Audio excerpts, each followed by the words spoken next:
नमस्कार प्रेक्षकांनो, मालिकेच्या आजच्या भागामध्ये आपल्याला खूपच जबरदस्त असा ट्विस्ट पाहायला मिळणार आहे।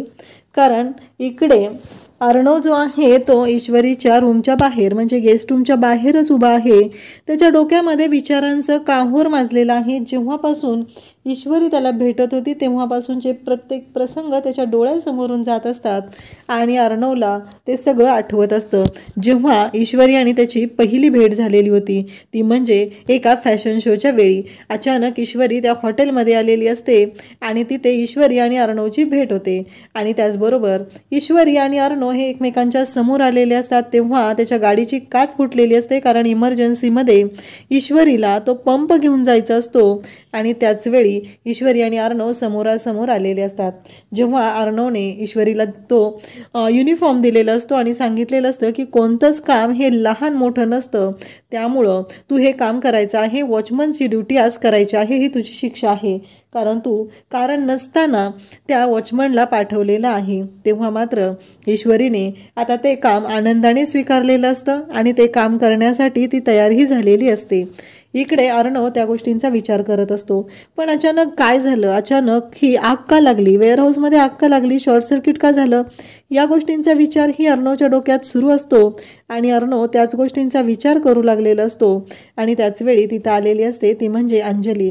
अंजली म्हणते काय झालं, अरे तू नको काळजी करू। आणि मग अर्णव विचारतो ती मुलगी, तेव्हा डॉक्टर काय म्हणाले आहेत, हे सगळं अर्णवच्या डोक्यात सुरू झालेलं असतं। तेव्हा अंजली सांगते की डॉक्टरांनी सांगितलंय ती उद्यापर्यंत ठीक होईल, काळजी करायची काही गरज नाही अर्णव, तू जाऊन झोप, आराम कर। तेव्हा अर्णव म्हणतो तसं नाही आहे गं ताई, तुला माहीत नाही आहे लेबर लॉ काय आहेत ते, त्यानुसार जर काही प्रॉब्लेम झाला तर आपण पूर्णपणे अडकू शकतो, असं तो इकडे अंजलीला सांगत असतो। आणि त्याचबरोबर तुला माहिती आहे ना ती ऑन ड्युटी असताना तिच्या बाबतीत हे घडलेलं आहे, म्हणून बाकीचं काही नाही आहे, कारण तिच्याबद्दल काळजी करायची गरज नाही आहे, तुला वाटतं तेवढं साधी नाही आहे ती मुलगी, असं अर्णव बोलत असतो।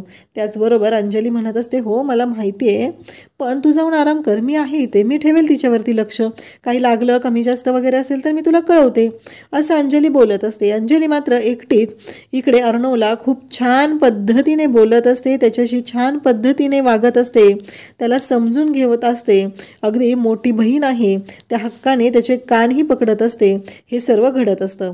तेव्हा अर्णव मात्र टेन्शनमध्येच असतो। अंजली म्हणत असते काय झालंय नक्की, पण अर्णव मात्र सांगायलाच तयार नसतो। अर्णव म्हणत असतो तसं नाही आहे गं ताई, मला ना काळजी वाटत आहे म्हणून, बाकी काही नाही आहे, ते लेबर लॉ वगैरे त्याच्यासाठीच, बाकी काही नाही, असं अर्णव बोलत असतो। आणि त्याचवेळी अंजली त्याच्याशी बोलत असते। अंजली म्हणत असते नको काळजी करू, आहे ना ती व्यवस्थित। मग अर्णव म्हणतो तिच्या घरी कळवलं का, तेव्हा अंजली म्हणते की हो आजीने आणि मी तिच्या घरी कळवलेलं आहे, त्यामुळं काळजी करायची गरज नाही। अर्णवला आता पुन्हा एकदा बरं वाटतं की ठीक आहे, एकदाचं तिच्या घरीही कळवून झालेलं आहे, या गोष्टीचंही अर्णवला बरं वाटत असतं। इकडे अंजली म्हणत असते की माझा भाऊ खरंच खूप गुणी आहे, म्हणजे त्याला ना कळतच नाही आहे की तो इतका गोड आहे ना, आणि ती हसत असते, अर्णवकडे पाहून हसत असते। तेव्हा अर्णव म्हणत असतो ताई, तेव्हा अंजली म्हणते काय नाही रे, असंच, बाकी काही नाही, असं म्हणत ती त्याला जायला सांगते, तू आराम कर, मी आहे, मी सगळं मॅनेज करेल, असं अंजलीने अर्णवला सांगितलेलं असतं।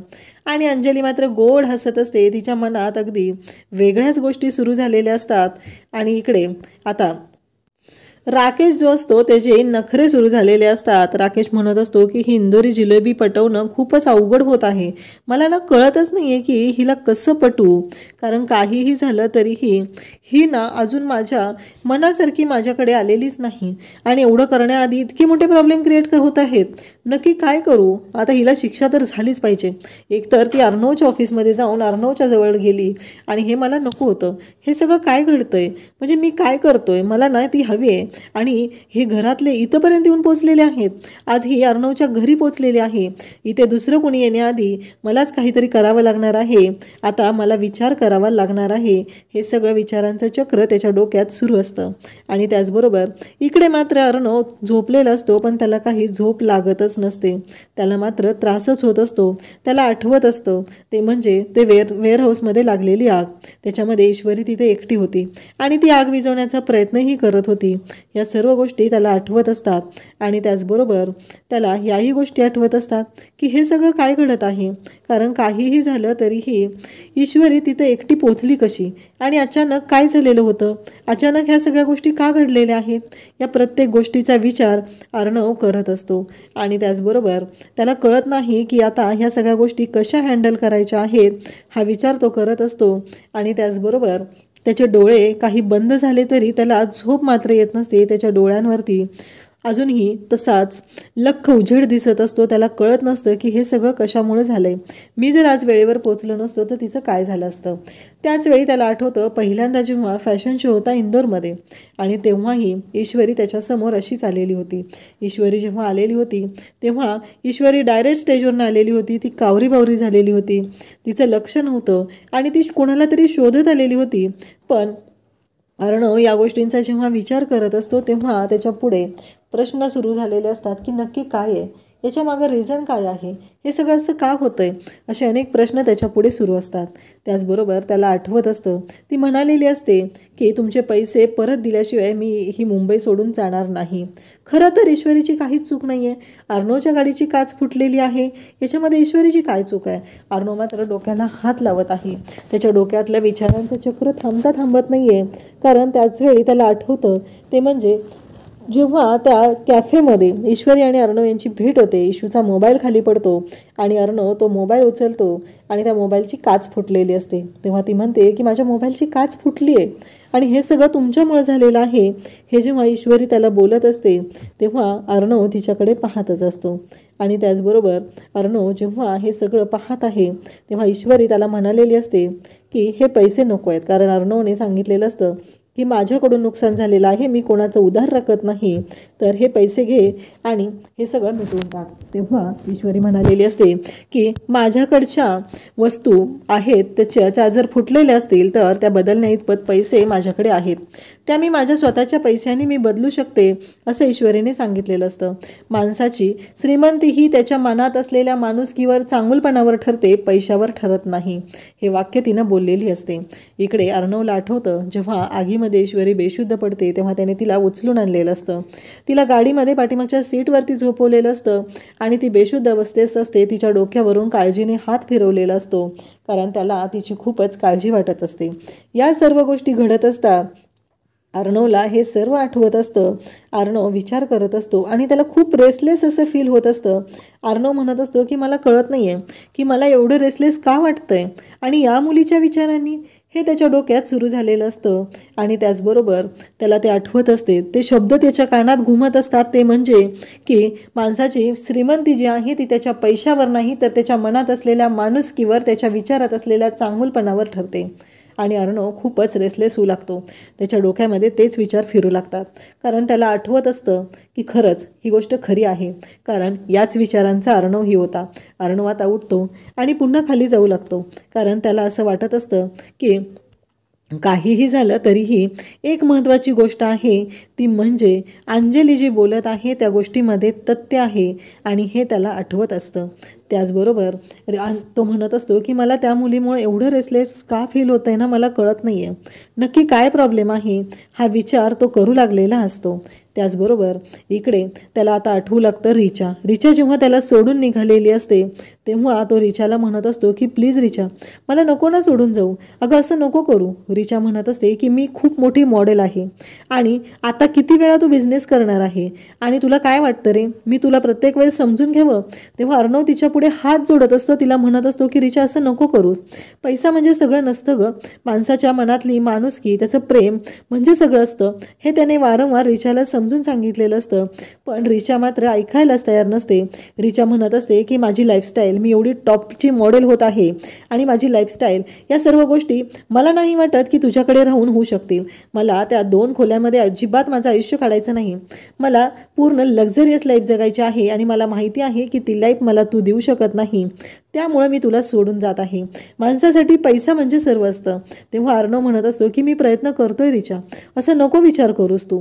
परंतु रिचा म्हणालेली असते की नाही, काहीही झालं तरी तू जे काय आत्ता करत आहे ते मला अजिबात पटलेलं नाही आणि मला तुझ्याबरोबर नाही जगायचं, हे सगळं रिचाने सांगितलेलं असतं. आणि अर्णवला खूप वाईट वाटत असतं. अर्णव मात्र रडत असतो, हात जोडत असतो. अगं रिचा, प्रेम आहे आपल्या दोघांचं, मला काही दिवस दे ना, सगळं व्यवस्थित होईल असं म्हणत अर्णव तिची समजूत घालत असतो. पण रिचा मात्र ऐकायलाच तयार नसते. तिचं एकच म्हणणं असतं की काही झालं तरीही आत्ता सध्या महत्त्वाची गोष्ट काय आहे तर ती म्हणजे पैसा. आणि माणसाच्या आयुष्यात पैसा हाच सर्वस्व असतो आणि जर पैसा नसेल तर काही होऊ शकत नाही असं रिचाने ठणकावून सांगितलेलं असतं. अर्णव म्हणत असतो आपलं प्रेम आहे, तेव्हा रिचा म्हणालेली असते की विसरून जा, कारण मला तुझ्यासारखं असलं भिकारड आयुष्य जगायचं नाही. त्यामुळं मला माझ्या आयुष्यामध्ये पैसा महत्त्वाचा आहे आणि मी एवढी टॉपची मॉडेल होणार आहे, तू मला माझं ते आयुष्य जगायला देऊ शकत नाही. मला वाटलं होतं कधीतरी तू मला समजून घेशील आणि त्याचबरोबर माझ्या पद्धतीचं, मला जसं आयुष्य हवं आहे तसं आयुष्य तू मला देशील, म्हणून मी प्रत्येक वेळ शांत राहत गेले होते. पण आता मला कळलेलं आहे की ते आयुष्य तू मला देऊ शकत नाही, त्यामुळं मी तुला सोडून जात आहे.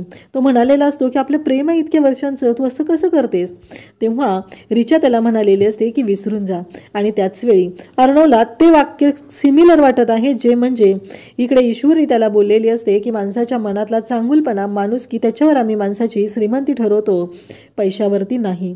पण अर्णवच्या आयुष्यात एवढं मोठं दुःख येऊन गेलेलं असतं की त्याला माहितीच नसतं की त्यापेक्षाही काही चांगल्या गोष्टी आहेत, पुन्हा ईश्वरीसारख्या चांगल्या मुली असतील, हे त्याच्या लक्षातच आलेलं नसतं. तो पुन्हा खाली आलेला असतो आणि तो विचार करत असतो की हे सगळं काय होतंय. कारण काहीही झालं तरीही त्याच्यासाठी महत्त्वाची गोष्ट होते ती म्हणजे की त्याच्या आयुष्यातली रिचा, त्याचं प्रेम, त्याने रिचावरती खूप प्रेम केलेलं होतं आणि हे सगळं घडत असतं.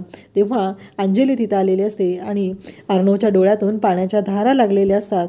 अंजली त्याला विचारते काय झालं नक्की.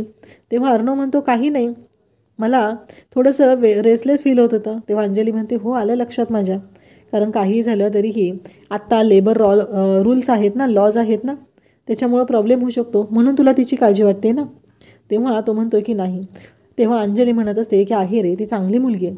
तेव्हा अर्णवचं एकच म्हणणं असतं की नाही, कुठल्याच मुली चांगल्या नाहीत, कारण फक्त माझ्या आयुष्यातल्या 3 लेडीज म्हणजे तू, मामी आणि आजी, तुम्ही तिघीच फक्त चांगल्या आहेत, बाकीच्या मुलींना फक्त पैसा, प्रसिद्धी एवढंच दिसतं. अंजली म्हणत असते नसते रे अर्णव तसं, ती मुलगी तशी नाही आहे, ईश्वरी तशी नाही आहे, ती खूप चांगली आहे. परंतु अर्णवचं म्हणणं असतं की नाही, ती मुलगी चांगली नाही आहे, कारण सगळ्या मुली तशाच असतात. तुला नाही माहिती त्या मुलीने माझ्या डोक्याला काय त्रास दिलेला आहे, हे सगळं तो बोलत असतो. आणि त्याचबरोबर इकडे अंजली म्हणत असते की तू चुकीचा विचार करतोय, काय झालंय नक्की, तुझ्या डोक्यात काय सुरू आहे. हे बोलल्यानंतर इकडे अर्णव म्हणत असतो नाही तसं काही नाही आहे. दुसऱ्या दिवशी सकाळी आता आपल्याला पाहायला मिळतं की इकडे ईश्वरी जागी होते आणि पाहते तर काय, तिला धक्का बसतो. ती एका रूममध्ये असते, तिला कळत नसते की आपण कुठे आहोत. इकडे अर्णव उठून निघालेला असतो, त्याचा वर्कआउट सुरू असतो आणि त्याचवेळी अंजली तिथं समोर आलेली असते. तो अंजलीला म्हणत असतो की ती मिस इंदोर उठली का नाही, अजून उठली नसेल तर तिला उठायला सांग. आणि त्याचबरोबर इकडे अर्णव तिला म्हणत असतो की हे जे काही चाललंय ना, तिला लवकर उठायला सांग आणि त्याचबरोबर तिला सांग की जायला, कारण काही झालं तरी आता किती वाजलेत लक्षात आहे ना. तेच जे जेव्हा घडत असतं तेव्हा ईश्वरी इकडे जागी झालेली असते आणि ईश्वरी म्हणत असते की मी कुठे नक्की, काय झालं हे सगळं. आणि ती अगदी कावरी बावरी होऊ लागते. तेव्हा मात्र अंजली तिथे येते आणि ईश्वरी विचारच करत असते की मी नक्की कुठे आली आहे, काय आहे हे सगळं. आणि अंजली तिथं आल्यानंतर ती म्हणते की अंजली ताई तुम्ही, मी कुठे नक्की. तेव्हा ईश्वरी म्हणते की अहो मी काल तर वेअरहाऊसमध्ये होते, इथं कशी आलेली आहे. तेव्हा अंजली म्हणते हो चिंटूने आणलं तुला. इकडे इशूला कळायचंच बंद झालेलं असतं. आता हा चिंटू यांचा जो आहे तो छोटा आहे, मग मला चिंटूने कसं आणलं, हा एकच प्रश्न तिच्या पुढे उभा राहिलेला असतो. कारण चिंटू तर एवढा छोटा आहे, वेअरहाऊसमध्ये काल आग लागलेली होती आणि मग मी इथं कसे आले, असेच प्रश्न तिच्या डोक्यात सुरू झालेले असतात. आणि त्याचवेळी तिथे आलेला असतो तो म्हणजे अर्णव, त्याचबरोबर आजी, सगळेजण आलेले असतात. तेव्हा ईश्वरी म्हणते की आजी तुम्ही. तेव्हा अर्णव तिथं आलेला असतो आणि ती म्हणत असते की तुम्ही इथं काय करताय. तेव्हा अर्णव म्हणतो की हे माझं घर आहे. तेव्हा आजी म्हणते अगं हा चिंटू. तेव्हा ईश्वरी म्हणते हा खडूस तुमचा चिंटू. आणि तिला खूप मोठा धक्का बसत असतो, कारण अर्णव यांचा मुलगा आहे. तेव्हा आजी म्हणते की हो ग, हा माझा नातू. आणि मग ईश्वरी सांगू लागते की तुम्ही आजी, अंजली ताई तुमची नात आणि चिंटू तुमचा नातू. तेव्हा आजी म्हणते की हो. तेव्हा ईश्वरी म्हणू लागते की चिंटू तेव्हा अर्णव म्हणू लागतो की नाही ASR, आणि अर्णवचा जो ॲटिट्यूड असतो तो दिसत असतो. त्याचवेळी आपल्याला पाहायला मिळतं की इकडे आत्या मात्र टेन्शनमध्ये असते, कारण सकाळ झालेली आहे आणि अजूनही इकडे इशू घरी आलेली नाही या गोष्टीची तिला काळजी वाटत आहे. असं का झालेलं आहे, इशू नक्की कुठं आहे हा प्रश्न तिला पडलेला असतो आणि ती त्याच गोष्टींचा विचार करत असते. आणि त्याच वेळी तिला आठवत असतं की हे सगळं काय घडतंय, कारण काहीही झालं तरीही इशूने यायला पाहिजे होतं. रात्रभर ही मुलगी कुठं गेलेली आहे हा प्रश्न तिला पडलेला असतो. आणि त्याचबरोबर आत्या काळजी करत असते. ती म्हणत असते की आत्ता मला पोलीस स्टेशनला गेलं पाहिजे, पोलीस कंप्लेंट केली पाहिजे. आणि त्याचवेळी तिथे आलेले असतात ते म्हणजे तिथे आलेला असतो तो म्हणजे राजेश, आणि तो म्हणत असतो की नाही नाही आत्या, पोलीस कंप्लेंट करायची काही गरज नाही. इकडे अर्णवला पाहून ईश्वरीला धक्का बसलेला असतो. अर्णव म्हणत असतो की काय झालं, मी ASR आहे माहिती आहे ना. तेव्हा ईश्वरी सांगू लागते की हे माझे बॉस. हे त्यांचं बोलणं सुरू झालेलं असतं. आणि त्याचवेळी इकडे अंजली आणि इशू यांच्यामध्ये बोलणं सुरू असतं. ते दोघंजण बोलत असतात. तेव्हा अंजली म्हणत असते की हो हाच चिंटू आहे माझा भाऊ. तेव्हा ईश्वरी म्हणते कसं शक्य आहे, आजीही तिथं असतात. आजी म्हणतात का शक्य नाही. तेव्हा अंजली म्हणत असते की हा एवढा खडूस आणि तुम्ही दोघी इतक्या गोड आहात, हा तुमचा भाऊ कसा आहे. तेव्हा अंजली म्हणते हो ग माहिती आहे आम्हाला, पण आहे तो आमचा भाऊ. ईश्वरीच्या डोक्यात चक्र सुरू झालेले असतात. नक्की काय घडतंय तिला काहीच कळत नसतं. ती टेन्शनमध्ये असते. म्हणजे तिच्या डोक्यापुढं ना एक असं कोडं झालेलं असतं की तिला कळत नसतं की मी इथं आलेली आहे, हे अर्णव राजेश शिर्के यांचं घर आहे, हे सगळं काय आहे हा प्रश्न तिला पडलेला असतो. आणि ईश्वरी जेव्हा अंजलीकडे पाहत असते, अंजलीला जाणवलेलं असतं की ईश्वरीची काय अवस्था झालेली आहे. आणि तेव्हा मात्र इकडे ईश्वरी पाहतच असते. तेव्हा अंजलीला ती म्हणते की मला फोन केला पाहिजे, आत्या काळजी करत असेल घरी, मला ना कळत नाही आहे की हे सगळं काय झालेलं आहे, मी ना त्याच टेन्शनमध्ये आहे हा प्रश्न तिला पडलेला असतो. आणि मग ती लगेचच आत्याला फोन लावायला घेते, कारण आत्या शिव्या घालणारे हे तिला चांगलंच माहिती असतं, कारण ती रात्रभर घरी गेलेली नसते. तेव्हा ती आत्याला फोन करते आणि म्हणू लागते की आत्या, आणि इकडे तेवढ्यातच आत्याला फोन आलेला असतो. आणि मग आत्या ओरडायला सुरुवात करत असते. तेव्हा ती म्हणत असते मी तुला घरी आल्यावर सांगते. तेवढ्यात आजी फोन घेतात आणि आजी म्हणू लागतात की दे इकडे मी बोलते. मग आजी सांगते की मी पाटील बोलते. काय झालं माहिती आहे का, काल रात्री ऑफिसमधून तिला आमच्या घरी आणलेलं आहे, कारण खूप मोठा प्रॉब्लेम झालेला होता, असं आजी सांगत असतात. तेव्हा आत्या शांत होते. आणि इकडे आता सुटकेचा श्वास सोडलेला असतो तो म्हणजे राजेशने, कारण त्याला वाटत असतं की बरं झालं, म्हणजे एकदाचा फोन आलेला आहे म्हणून ह्या सगळ्या गोष्टी घडू शकल्या, नाहीतर या बाईने जाऊन पोलीस कंप्लेंट केली असते. तेव्हा ईश्वरी म्हणत असते की मी आता निघते, आणि बरं झालं आजी तुम्ही मला वाचवले आज, नाहीतर मी खूप मोठ्या प्रॉब्लेममध्ये अडकले असते. माझी आत्यांना वाटतं तेवढी सोपी नाही आहे.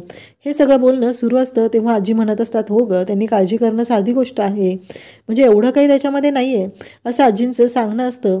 आणि त्याचबरोबर इकडे जेव्हा आता राकेश बोलत असतो तेव्हा तो म्हणत असतो की आहे ना, बरोबर आहे, आता येतील ना ईश्वरीजी, नका काळजी करू. हे सगळं बोलणं सुरू झालेलं असतं. तेव्हा इकडे नमू मात्र पाहत असते. ईश्वरीला आता मी पाहते घरी आल्यावर असं आत्यांचं म्हणणं असतं. ईश्वरी म्हणत असते की मला लवकरात लवकर घरी गेलं पाहिजे, नाहीतर आत्ता माझा जीव घेणार आहे असं इशूचं म्हणणं असतं. आणि इशू टेन्शनमध्ये असते. आजी म्हणतात की आता काळजी नको करूस, मी फोन केला आहे ना, मी सांगितलं आहे ना त्यांना, अजिबात तू टेन्शन घेऊ नकोस, आता काहीतरी आवर, खा काहीतरी आणि मग जा, कारण तुला घरी जायचं आहे. पण रात्री एवढ्या मोठ्या आगीतून तू वाचलेली आहे, एवढा मोठा आघात तुझ्यावर झालेला होता, त्यामुळं काळजी वाटत आहे ना, तू नको टेन्शन घेऊ असं आजी बोलत असतात. आणि त्याचवेळी तिथे येते ती म्हणजे वल्लरी मामी. आणि मग वल्लरी मामी तिथे आल्यानंतर आजी म्हणतात की ही माझी, तेव्हा ईश्वरी म्हणते की मी यांना ओळखते असं ईश्वरीचं बोलणं असतं. तेव्हा आजी म्हणतात की ही माझी सून. आणि ईश्वरीला धक्काच बसतो, कारण ईश्वरी तर म्हणालेली असते की ही तुमची, असं तिचं बोलणं असतं. आणि त्याचवेळी पाहायला मिळतं ते म्हणजे हे सगळं जेव्हा चालू असतं तेव्हा ईश्वरी मात्र मजा घेत असते. ईश्वरीला आठवतं की ती म्हणालेली असते की कसं आहे, नोकरांना चांगल्या साड्या नेसायला दिल्या म्हणजे नोकरांनी असं समजू नये, आणि बरोबर आहे, काही असतात मालक चांगले, ते तुमच्याशी चांगलेच वागत आहेत. आणि तेव्हा वल्लरी म्हणते आठवलं ना, तेव्हा ईश्वरी म्हणते की हो. तर उद्याच्या भागात आपल्याला पाहायला मिळणार आहे की मामा म्हणत असतात काय पोहे झालेत, एकच नंबर पोहे झालेले आहेत असं मामांचं म्हणणं असतं. मामांना ते पोहे खूपच आवडलेले असतात आणि त्याचबरोबर अर्णव तिथं आलेला असतो. तो पोह्याचा सुगंध, तो सुवास पाहून अर्णव खुश झालेला असतो आणि अर्णव म्हणत असतो की आज मलाही पोहेच हवे आहेत, मला बाकीचं काही नको आहे नाश्त्यासाठी. हे सगळं बोलणं सुरू असतं आणि त्याचबरोबर अर्णव तिथे येतो आणि तो पोहे खायला घेतो. त्या पोह्यावरती ती अशी मोठी शेव, अगदी इंदोरी पोहे असतात आणि ते पोहे तो आवडीने तिथे खात असतो. त्याला खूप आवडलेले असतात ते पोहे, म्हणूनच त्याने तो पोहे खायचा निर्णय घेतलेला असतो. आणि त्याचबरोबर इकडे आपल्याला पाहायला मिळतं की अर्णवचं जे रोजचं ब्रोकोली वगैरे जे सॅलड असतं ते सॅलड त्याने न खाता आज त्याने पोहे खायचा निर्णय घेतलेला असतो आणि त्यामुळं सगळ्यांनाच धक्का बसलेला असतो. कारण अर्णव पोहे खातोय ही गोष्ट मात्र पचण्यासारखी नसते, त्यामुळे सगळेजण पाहतच असतात.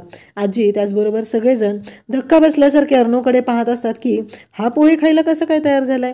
हा एकच प्रश्न सगळ्यांच्या समोर असतो आणि नेमका अर्णव ते पोहे खायला तयार होतो आणि त्याला खूप आवडतात ते पोहे. अर्णव ते पोह्यांचा एक घास घेतो आणि त्याला खूपच भारी वाटू लागतं. आणि त्याचवेळी ईश्वरी तिथे आलेली असते. सुंदर असा पिंक कलरचा ड्रेस घातलेला असतो, छान दिसत असते ती. अर्णव अगदी आस्वाद घेऊन पोहे खात असतो आणि या गोष्टीचा आनंद इकडे ईश्वरीलाही झालेला असतो, त्याचबरोबर घरातील सर्वांनाही. कारण अर्णव नाश्त्यामध्ये पोहे वगैरे या कोणत्याच गोष्टी तो खात नसतो आणि आज अर्णवने पोहे खायचा निर्णय घेतलेला आहे. हे नक्की काय आहे हा प्रश्न सगळ्यांना घरात पडलेला असतो. तेव्हा ईश्वरी म्हणत असते की आवडले का पोहे? नाही, खाऊन झाल्यानंतर ज्याने हे पोहे बनवलेत त्याला थँक्यू म्हणा. तेव्हा अर्णव तिच्याकडे पाहत असतो, आजीही पाहत असते. आजीलाही भारी वाटत असतं की या अर्णवला इशू ज्या पद्धतीनं बोलत आहे ते बघून आजीही खुश होत असते. तेव्हा अर्णवला कळतं की हे पोहे जे बनवलेले आहेत ते ईश्वरीने बनवलेले आहेत. तेव्हा त्याला ठसका लागतो. तेव्हा ईश्वरी म्हणू लागते की कसं आहे माहिती आहे का, पोहे खाऊन झाले ना की मग निवांतमध्ये म्हणा, एवढी काही घाई नाही आहे. शुक्रिया तुम्ही नंतर म्हणालात तरीही चालेल. हे सगळं बोलणं चालू असतं आणि अर्णव ईश्वरीकडे पाहतच राहतो.